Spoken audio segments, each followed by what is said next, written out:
Assalamualaikum warahmatullahi wabarakatuh. Perkenalkan, nama saya Yumna Zekia, NPM 204301051 dari kelas Komputer. Kemudian ada partner saya yaitu Putri Alivia Widiawan dengan NPM 200430100205. Oke, di sini saya dan Putri akan memerankan sebagai kedutaan besar negara Indonesia di Korea Selatan.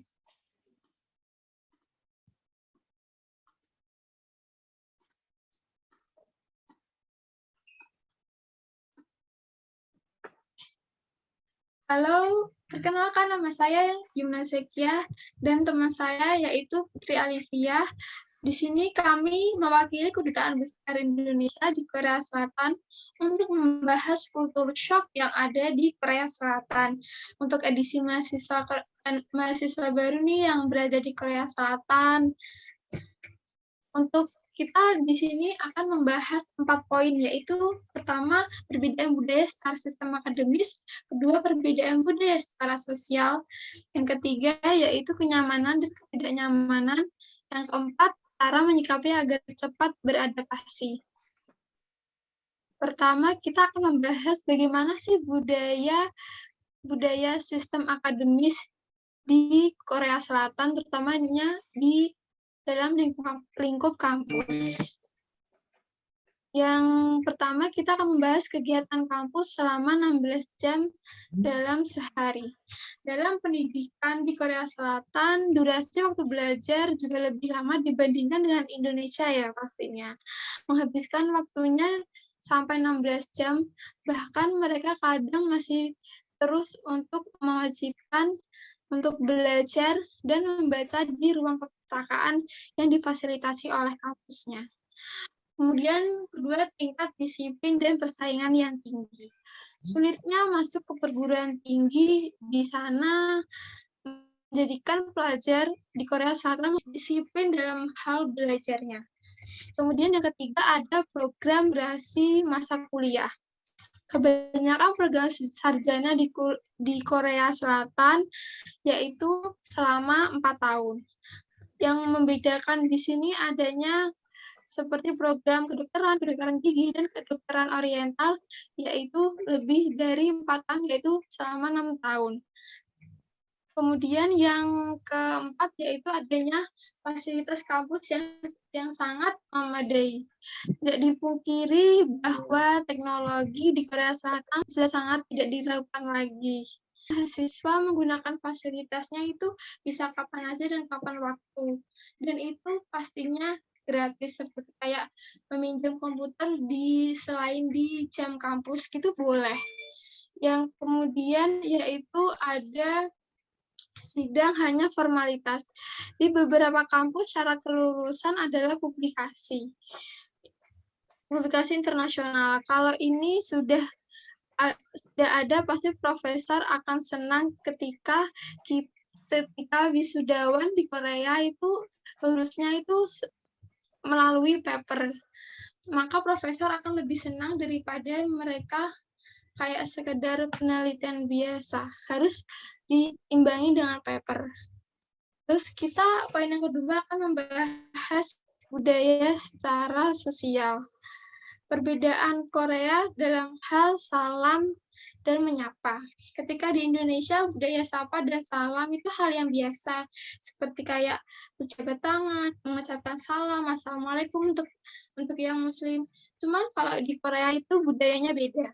Salam dan menyapa mereka melakukan dengan seluruh tubuh seperti Jepang. Saat melakukan salam dan sapa, mereka lebih cenderung menunduk kepala sambil membungkuk badan dengan makna sebagai rasa hormat baik lebih tua atau seperantaran. Kemudian perbedaan budaya Korea adalah hal privasi. Privasi di Indonesia lebih terbuka.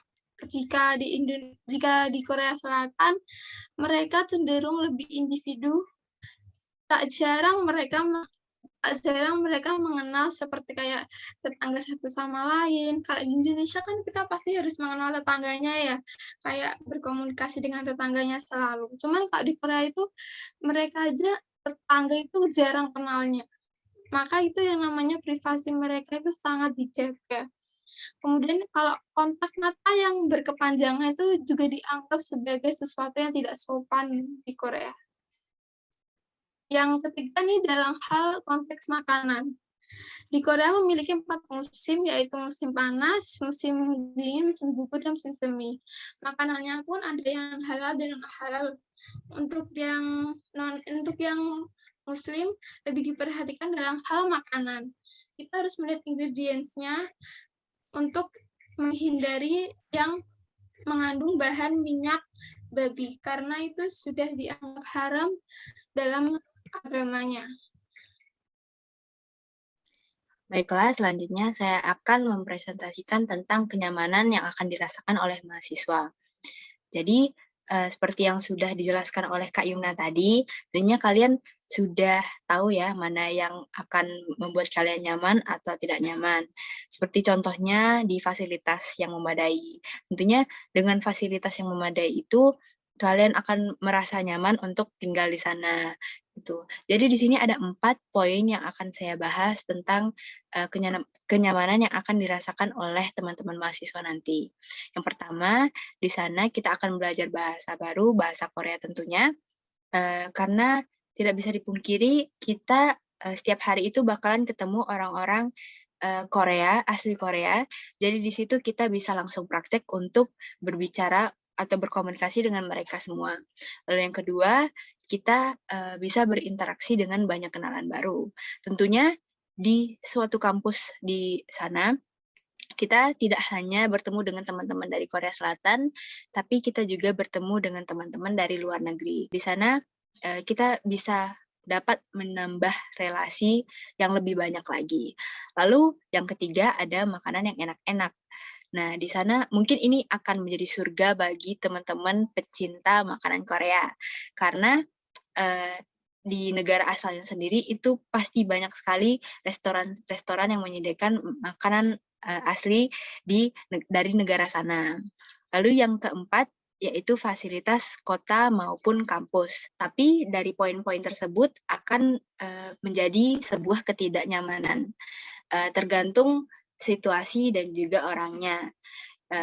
Jadi ini ada 4 poin ketidaknyamanan, yaitu yang pertama, walaupun kita bisa belajar bahasa baru di sana, tapi semuanya menggunakan bahasa Korea, yang tentunya akan menjadi kendala bagi teman-teman mungkin belum fasih dalam berbahasa Korea. Lalu yang kedua, orang-orangnya individualis dan tidak mau berbaur. Jadi seperti apa yang sudah dijelaskan Kak Yumna tadi, mungkin orang Indonesia itu lebih ramah ya daripada orang-orang di sana. Jadi mungkin mengingat kita makhluk sosial, jadi kita agak sedikit kurang nyaman apabila kita nggak berinteraksi dengan teman-teman, dengan manusia lain gitu. Lalu yang ketiga ada logo halal atau rasa yang tidak sesuai di lidah. Jadi ini khususnya buat teman-teman Muslim, mungkin di restoran di sana menyediakan makanan yang enak, namun belum tentu makanan tersebut memiliki sertifikasi halal dan sangat jarang sekali ditemukan restoran yang menggunakan sertifikasi halal ini. Jadi mungkin akan menjadi sebuah tantangan bagi teman-teman Muslim yang tinggal di sana. Lalu yang terakhir, lebih nyaman di rumah. Mungkin terkadang walaupun fasilitas yang kita gunakan itu sangat nyaman, walaupun kita nyaman di lingkungan baru yang fasilitasnya bagus, tapi terkadang kita lebih merasa kita itu nyaman di rumah. Lalu selanjutnya saya akan menjelaskan tentang cara menyikapi perbedaan agar lebih cepat beradaptasi. Jadi di sini ada 3 poin dari saya, yaitu pertama-tama kita harus bersikap sopan, ramah, dan juga baik kepada semua orang, walaupun orang-orang tersebut mungkin kurang ramah atau kurang sopan buat kita. Terus jangan pernah berhenti belajar, dan yang ketiga adalah nikmati. Jadi intinya adalah ikuti aja alurnya, karena saya yakin di balik usaha kalian pasti ada keseriusan dan motivasi yang kuat untuk mengambil studi di sana gitu. Lalu jika kalian berani mengambil studi di Korea Selatan sana, berarti kalian sudah paham nih apa saja konsekuensi yang akan kalian hadapi di sana gitu. Nah, yang terakhir ini adanya portal Peduli WNI ini. Peduli WNI ini adalah fasilitas yang disediakan oleh Kementerian Luar Negeri bagi teman-teman warga Indonesia yang ada di luar negeri. Mungkin kerja atau kita sebagai mahasiswa yang akan studi di sana. Jadi di sini portal Peduli WNI ini menyediakan 3 fasilitas, yaitu lapor diri, pelayanan, dan juga pengaduan. Jadi 3 fasilitas ini bisa kalian explore lagi di link yang sudah saya input di pojok kiri bawah. Baiklah, segitu saja presentasi dari kami. Apabila ada kesalahan kata, kami mohon maaf. Wassalamualaikum warahmatullahi wabarakatuh, dan teruslah belajar.